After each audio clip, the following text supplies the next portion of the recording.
Glória a Deus, estamos dando início a um estudo da Palavra de Deus e hoje nós estaremos analisando no capítulo 13, no versículo 10 até o 17 de Lucas, a cura de uma mulher paralítica. Vamos estar analisando essa passagem onde o Senhor operou maravilhas, como é a especialidade dele. Porque o Senhor não procura pessoas abastadas, o Senhor não procura pessoas saudáveis, Ele procura pessoas que precisam dEle, pessoas que vão confiar nele, pessoas que não têm mais nada a perder, pessoas que se entreguem completamente a Ele. Ainda hoje estava falando com uma pessoa a respeito da palavra de Deus, dizendo para ela que se ela tem, Jesus tem tudo. Jesus é o nosso mediador entre Deus e os homens. Nós precisamos aprender a não ficar escondendo atrás da religião, porque a religião não aproveita nada. Não adianta nada ter religião e não ter Deus. Não importa se a religião é católica, evangélica, espírita, seja qual for a religião. Quando a pessoa se esconde atrás dela, a pessoa impede Jesus de chegar até ela. Ela confia em qualquer coisa que não seja o Senhor. E é disso que nós vamos falar nessa noite, porque a mulher paralítica, olha só a situação dessa coitada. A palavra de Deus através de Lucas não nos fala a respeito da condição da mulher. Se ela andava numa cadeira de rodas, se ela era carregada, se ela usava muletas, não fala. Só disse que ela era paralítica. Então nós vamos entender o que acontecia com ela, não é? Estudando a palavra de Deus nós vamos encontrar a situação. O que importa, porém, é que essa mulher, ela estava onde Jesus estava. E onde Jesus está, o milagre acontece, irmão. E ele não precisa de circunstância, ele não precisa da ajuda humana. O Senhor não precisa de nada que nós precisamos ou observamos. Dele é o poder, dele é a glória. Basta uma palavra e tudo acontece. Então essa mulher estava no culto nesse dia. Interessante que ela estava no culto. Muitas pessoas querem ser abençoadas, mas não procura Deus. Ah, se Deus quiser me abençoar, Ele vai lá onde eu estiver. Não é assim não. A palavra de Deus diz assim: aqueles que de madrugada me buscam, me acharão. Então é importante buscar o Senhor. E de madrugada, essa palavra também não quer dizer assim que só naquele horário que você vai encontrar Deus. Não, em qualquer horário. Quando diz os que me buscam de madrugada, quer dizer aqueles que me buscam a todo momento, toda hora. Aqueles que realmente querem ter um encontro comigo. É isso que está dizendo a palavra. Tem gente que levanta 2 horas, 3 horas da manhã. Ah, é um horário para me orar, porque a palavra de Deus diz que é na madrugada. Não, é qualquer hora. Nós não conhecemos uma pessoa que teve uma oração mais bem respondida do que a do profeta Daniel. E ali não fala que ele orava de madrugada. Fala que ele orava 3 vezes por dia. Ele abria a janela que era para o lado de Jerusalém, ele se ajoelhava no chão, 3 vezes por dia ele orava ao Senhor, ele buscava de Deus a necessidade dele que precisava ser satisfeita. O conhecimento, a revelação, tudo que ele precisava, ele alcançava. Deus operou grandes maravilhas lá na Babilônia, através do profeta Daniel, um grande homem de Deus e também um grande intercessor. E nós vamos estar analisando aqui o que acontecia com essa mulher. E ensinava no sábado numa das sinagogas. E eis que estava ali uma mulher que tinha um espírito de enfermidade. Havia já 18 anos e andava curvada e não podia de modo algum endireitar-se. E vendo-a Jesus, chamou-a a si e disse-lhe: mulher, estás livre da tua enfermidade. E pôs as mãos sobre ela e logo se endireitou e glorificava a Deus. E tomando a palavra, o príncipe da sinagoga, indignado porque Jesus curava no sábado, disse à multidão: 6 dias há em que é mister trabalhar. Nestes, pois, vinde para serdes curado, e não no dia de sábado.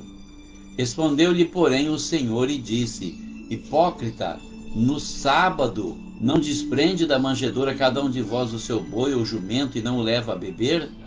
E não convinha soltar desta prisão no dia de sábado esta filha de Abraão, a qual há 18 anos Satanás tinha presa? E dizendo ele isto, todos os seus adversários ficaram envergonhados, e todo o povo se alegrava por todas as coisas gloriosas que eram feitas por ele. Amém, glória a Deus.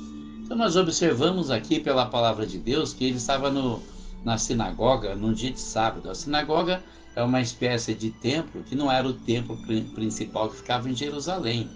Então era como se fosse uma filial do templo, né? E ele estava ali por quê? Porque era onde o povo se reunia para estudar a palavra de Deus, que naquele tempo era apenas o Antigo Testamento. E ele estava ali porque, olha, o Filho de Deus estava lá num culto, não precisava, mas ele estava. Ele sempre foi o exemplo mais puro, o melhor a ser seguido em todas as ocasiões, em todas as situações. Ele ensinava numa daquelas sinagogas, ele não perdia oportunidade de falar a palavra de Deus. Quantas pessoas às vezes têm oportunidade e rejeita? Ah, eu não estou bem, hoje eu não estou com disposição, hoje eu não estou feliz, hoje eu estou muito cansado. Hoje uma desculpa, hoje outra desculpa, não sabe se vai ter amanhã, não sabe se vai ter uma nova oportunidade, não sabe se você vai ser chamado novamente. Não recusemos o convite para ensinar a palavra de Deus. Jesus estava lá num sábado, numa daquelas sinagogas, ele estava ali e ali tinha uma mulher que tinha um espírito de enfermidade. Então nós podemos observar uma coisa. Às vezes a doença é coisa do corpo, algum órgão que não funciona bem, algum problema que surge. Às vezes é problema da mente também. Quando uma mente está cansada, quem estuda psicanálise entende isso, que às vezes a mente descarrega no corpo. É estresse, é excesso de sentimento, é uma série de outras coisas. Alguém chegou até a cogitar que a caspa que dá na cabeça de algumas pessoas pode ser resultado de estresse emocional, assim também como a psoríase. Então, há doenças que vêm da mente e há doenças que vêm do espírito. E aqui diz que aquela mulher tinha um espírito de enfermidade. A mulher tinha um espírito de enfermidade, um demônio que estava ali atormentando ela, porque os demônios se especializam em muitas áreas para atormentar, para fazer mal, para condenar as pessoas, para prejudicar, para levar as pessoas a não acreditarem em Deus, a não confiarem no Senhor. Ainda outro dia fiz um comentário num vídeo que eu vi no YouTube falando a respeito de que os anjos, a mulher dizia que os anjos tiveram relações com as mulheres e nasceram gigantes. Eu nunca vi uma heresia mais pura do que essa, pura heresia mesmo, porque como que os anjos tinham relações se eles não tinham corpo? Se os anjos tivessem corpo, os demônios não precisavam fazer possessão diabólica para realizar alguma coisa nesse mundo. Mas sem um corpo eles não conseguem fazer nada. Então não era possível que os anjos misturassem a semente dos anjos com a semente humana, mesmo porque os anjos não têm esse poder de produzir a semente. Jesus deixou muito claro no Evangelho de Mateus que no céu serão como os anjos, não se casam, não se dão casamentos, não existe relações sexuais no céu, não existe isso, é coisa aqui da terra, é coisa da carne. Então os anjos não vão fazer isso, eles não fazem, nunca fizeram, eles não vão fazer. Aí vem uma mulher e faz um comentário e diz assim, mas está falando de demônios e não de anjos. Ela não sabe ainda que os demônios são anjos caídos, então tive que deixar lá para ela ver isso aí, porque agora a pessoa hoje muitas vezes quer ensinar, mas precisa aprender primeiro, irmão. Tem que ter humildade de ir lá e aprender para depois transmitir o que você sabe. Os seres humanos são uma categoria da criação. Os animais são outra categoria da criação. Os anjos são outra categoria da criação. Alguns permaneceram fiéis, outros caíram. Os demônios são anjos. Quem não sabe disso, fique sabendo. Os demônios são anjos, anjos caídos, tá? Então, retomando aqui, a mulher tinha um espírito de enfermidade que atormentava e perturbava ela, fazendo-a sofrer há 18 anos. Olha, é muito tempo.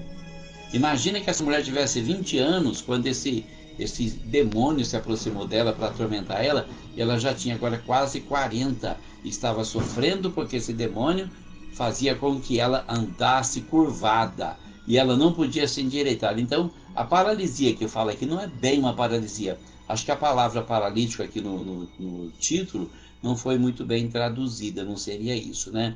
Nós sabemos que o título do texto na Bíblia não vem do original, foi criado para ficar mais fácil da gente encontrar o texto que a gente procura.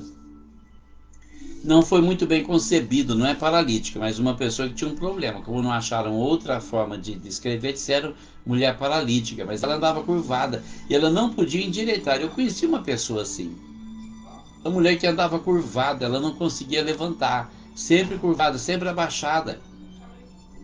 E aqui diz que isso era um demônio que perturbava essa mulher. E quando Jesus vê aquela mulher, então ele chama ela, porque ele percebe que Deus vai ser glorificado na vida daquela mulher. E vendo a Jesus, chamou-a a si e disse-lhe: mulher, estás livre da tua enfermidade. É uma característica de Jesus, irmão. Muitas vezes nós nos aproximamos dele com receio. Será que o Senhor quer nos curar? Tem gente que ora assim: se o Senhor quiser me curar, se for da tua vontade. Irmão, claro que é da vontade dele.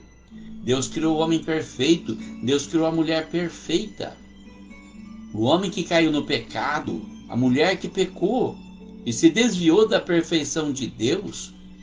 Mas Deus não quer que o homem fique imperfeito. Então, se você tem fé para ser curado, se aproxime do Senhor. Seja qual for a enfermidade, o Senhor vai curar a tua enfermidade.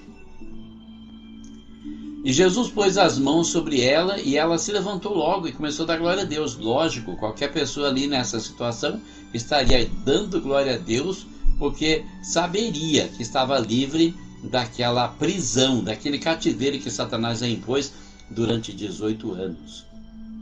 E tomando a palavra, o príncipe da sinagoga, indignado porque Jesus curava no sábado, disse à multidão: 6 dias há em que é mister trabalhar. Venham nestes dias para serem curados e não no dia de sábado. Ou seja, ele não podia chamar a atenção de Jesus. Ele ia falar: oh, não fica curando não, rapaz, hoje é sábado. Ele não podia fazer isso. Primeiro, porque ele sabia que o povo se ia revoltar contra ele. Segundo, não era um argumento convincente. Mandar parar de fazer a obra de Deus? Como assim? Quem é você? De que lado você está, afinal? Então, ele tinha que chamar a atenção de alguém, e foi sempre na pessoa mais humilde, a pessoa que não tinha autoridade, a pessoa que era mais vulnerável, a pessoa que seria mais atingida, humilhar ainda mais aquela que já tinha sido humilhada por 18 anos. Vocês tratem de ver nos 6 dias que tem na semana, de domingo até sexta-feira. Sábado não é para trabalhar, então sábado não cura. Isso nos leva a entender o que algumas pessoas pensam a respeito de não trabalhar no domingo, não trabalhar no sábado. Não digo quando a pessoa quer guardar para oferecer o dia ao Senhor, tudo bem, mas por lei, por obrigação. Então, o que acontece? Quando Jesus ouve isso, Jesus podia ficar calado, está falando com a mulher, não é comigo, então eu vou ficar quieto, vou evitar problema. Mas o Senhor veio justamente para criar problema com esse tipo de gente. Ele respondeu: hipócrita, porque tem muita gente, irmão, que é hipócrita. Fala uma coisa e faz outra. Pensa uma coisa, mas fala outra. Sente uma coisa, mas fala outra. Ele olha para ele e diz: você é um hipócrita. Eu tenho certeza que no sábado você desprende o seu boi, o seu jumento e leva ele para beber água. Isso também é trabalho, isso você não fala? Você pode cuidar do seu boi, do seu jumento? Eu não posso cuidar das minhas ovelhinhas? Foi mais ou menos isso que ele quis dizer. Então Jesus diz: não convinha soltar dessa prisão no dia de sábado essa filha de Abraão, a qual há 18 anos Satanás tinha presa. Tinha que deixá-la presa mais um dia, até amanhã, até depois, sabe-se quando. Porque, irmão, Deus tem pressa de ajudar você a sair dos seus problemas, suas enfermidades, suas prisões, seus vícios, seus pecados. Quantas pessoas estão presas no pecado? No pecado da prostituição, no pecado do homossexualismo, no pecado do lesbianismo, no pecado do crime, de viver uma vida criminosa, roubando, matando, sequestrando, estuprando. Deus quer te livrar dessa prisão. É Satanás que te induz a fazer estas coisas, até estas práticas, mas o Senhor quer te livrar dessa prisão. E se você tem um problema de enfermidade que nenhum médico conseguiu curar ainda, é porque Deus vai ser glorificado na sua vida. Você tem que abrir o seu coração para Deus e falar: Senhor, eu estou aqui para ser libertado pelo Senhor, me liberta, eu quero ser curado. Então Jesus diz: você dá valor para o boi, dá valor para o jumento, você cuida deles. Eu não posso cuidar do meu povo, dos meus escolhidos, das almas pelas quais eu vou morrer? E quando disse isso, todos os adversários dele ficaram confusos e envergonhados. Mas o povo se alegrava por todas as coisas gloriosas que ele fazia. Então, nós tiramos uma lição disso aqui. A obra de Deus é prioridade, irmão. Quantas pessoas estão negligenciando na sua vida? Tudo é prioridade para a pessoa, tudo, menos a obra de Deus. Quantas pessoas dão prioridade para o seu ego? Uma coisa que é um grande inimigo da obra de Deus é o ego humano.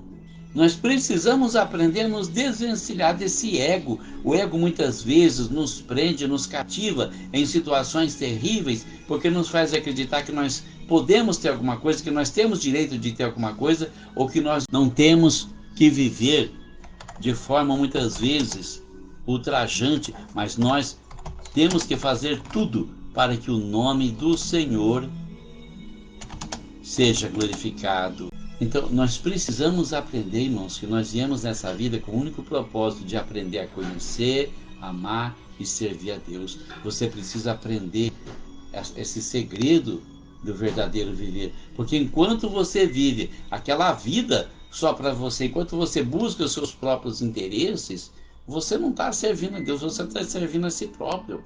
Agora eu pergunto se esse homem que quis repreender Jesus, quis chamar a atenção das pessoas, o príncipe da sinagoga, ele estava na sinagoga, ele se vestia como eles, ele também participava da Páscoa, que hoje foi transferida para a nossa ceia. Ele era tão religioso quanto os outros e talvez até mais, porque era um líder. Era uma pessoa que deveria ter visão de Deus e não tinha. E o que eu posso falar? Olha, na minha carreira, durante o tempo que eu estou servindo ao Senhor, mais foram os inimigos que eu encontrei no reino de Deus do que lá no mundo. Fui extremamente perseguido no mundo quando me converti. Fui pisado, humilhado pelos meus encarregados. Meu pai me expulsou de casa. Meus irmãos se voltaram contra mim. Os melhores amigos que eu tinha viravam as costas para mim, não queriam nada com uma pessoa que eles chamavam de pula-nágua, de protestante. Mas quando eu comecei a servir a Deus, porque eu fui para a igreja e fui aprender, sentei no banco e frequentei escola bíblica e culto de doutrina e culto de louvor e fui aprender a palavra de Deus. Quando me levantei para fazer a obra de Deus, uma tempestade caiu sobre a minha vida. Pastores, presbíteros, diáconos, cooperadores, muita gente levantando calúnia, muita gente me perseguindo, me pisando, tentando me jogar para fora da obra de Deus.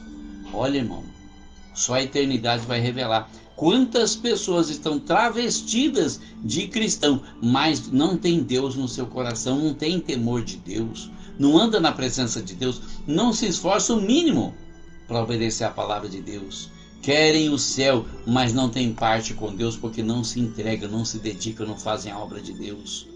Enquanto a obra de Deus não se torna prioridade na tua vida, é sinal que você também não conhece a Deus como deveria. Não conhece o mínimo do mínimo, o básico do básico ainda. Porque quem conhece a Deus, quem conhece Jesus, aprende a amarrar uma toalha na cintura e lavar os pés dos apóstolos e dizer: Senhor, eu estou aqui para servir os servos do meu Senhor. Eu nem sou digno de servir o Senhor, eu vou servir os servos do meu Senhor. E é nisso que tem que estar o nosso coração, na obra de Deus, na vida que o Senhor nos concedeu para servir, na oportunidade que nós temos de servir a Ele e ao seu povo, levando a sua palavra, nos preocupando com as almas, pensando naqueles que nós podemos resgatar, as curas que podem ser alcançadas pelo poder de Deus, a transformação de vidas que precisa acontecer para que o nome de nosso Senhor seja glorificado. Quantas pessoas não entenderam isso ainda? Quantas pessoas se escondem atrás de suas carteirinhas de obreiro? Quantas pessoas se escondem atrás de um cargo na igreja? Para que cargo, irmão? O que eu quero com cargo? Eu quero fazer a obra que o Senhor me chamou para fazer, é pregar o evangelho, é ganhar alma para o Senhor. É lá na igreja, é no trabalho, é na rua, onde eu estiver, onde eu passar. Eu preciso testemunhar, eu preciso falar da obra que o Senhor fez na minha vida para que a pessoa deseje também ter a vida transformada pelo Senhor. Muitas vezes nós podemos não ser grandes pregadores, não ter grande eloquência, não ter grande conhecimento da Escritura, nem ter uma grande sabedoria e muito menos oratória. Mas nós podemos contar o que Deus fez na nossa vida. Nós podemos dizer para as pessoas como a nossa vida foi transformada pelo poder de Deus. Uma vez uma pessoa disse para mim: olha, sua história mudou, você estudou, você se formou porque você é inteligente. Eu falei: meu amigo, mas se eu sou inteligente agora, eu já não era antes? Sim, era. E por que antes não dava certo? Porque faltava Jesus na minha vida. É Ele que abre porta, é Ele que fecha a porta. Ele diz: a porta que eu abro ninguém fecha, a porta que eu fecho ninguém abre. As portas estavam fechadas, mas Ele entrou na minha vida, Ele assumiu o governo da minha vida, assumiu o controle da minha vida, porque eu espontaneamente disse: Senhor, eis aqui o teu servo. E Ele mudou a história da minha vida. Como é que eu posso entregar o controle da minha vida ao Senhor? Eu paro de agir na carne, eu paro de tomar atitudes como homem, eu começo a tomar atitudes como filho de Deus, entregando tudo ao nosso Senhor Jesus Cristo, para que Ele faça o que for melhor, para que o nome dEle seja glorificado. Quando as pessoas veem isso, as pessoas não resistem. Elas caem aos pés do Senhor, porque elas também querem ter a sua vida transformada. Olha para a mulher paralítica. Ela nunca mais se curvou. Ela nunca mais foi oprimida. Ela estava liberta pelo Senhor. Nós temos que nos curvar diante do Senhor, diante de Deus Pai e diante do Senhor Jesus Cristo. Nós não temos que nos curvar diante de homem nenhum, diante de mulher nenhuma, diante de nenhum poder terreno ou mesmo celestial, seja qual for, nem dos anjos, ninguém. Só o Senhor é Deus, só Ele merece toda a honra, toda a glória, toda a exaltação e todo o louvor. Vamos aprender isso, nós vamos servir a Deus e nós também ficaremos libertos, como aquela mulher que era paralítica, mas passou a viver de verdade quando teve um encontro com o Senhor. Deus abençoe você, Deus abençoe a sua família, Deus abençoe o Brasil, em nome de Jesus.